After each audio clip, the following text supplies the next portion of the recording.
এগুলা কত করে? এগুলো 100 টাকা। এগুলো 100 টাকা হালি। তাহলে এক পিস কত করে পড়তেছে? 35 টাকা না, এক পিস 25 টাকা পড়তেছে। সরি 25 টাকা পড়তেছে। আপনি 10 টাকা বেশি বলছেন। এইটা বড়টা। এটা আমি এটাই নিছি। হ্যাঁ বড়। আমি এটাই নিছি।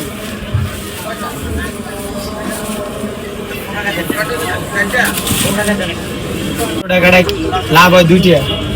8 টাকা না, আপনাকে তো কিছু করার নাই। আপনারা যেরকম আর বেশি না, আর 15 দিন এরপর টাকা দেব না সব। 15 দিন আর 3 দিন রস পচে দেবো না। আর 3 দিন সব জায়গায় দেব। এই দুইটার দাম 40 রহেন। আর আমি কিন্তু ভিডিও করলাম। ভিডিও না, আর অনেক কিছু করব।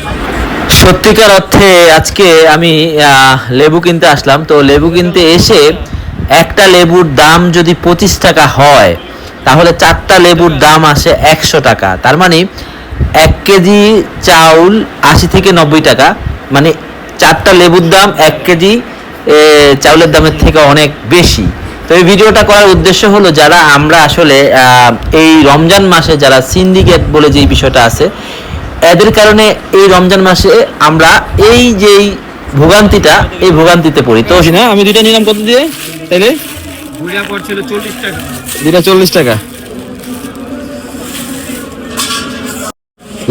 লেবু 70 টাকা নিতে হবে।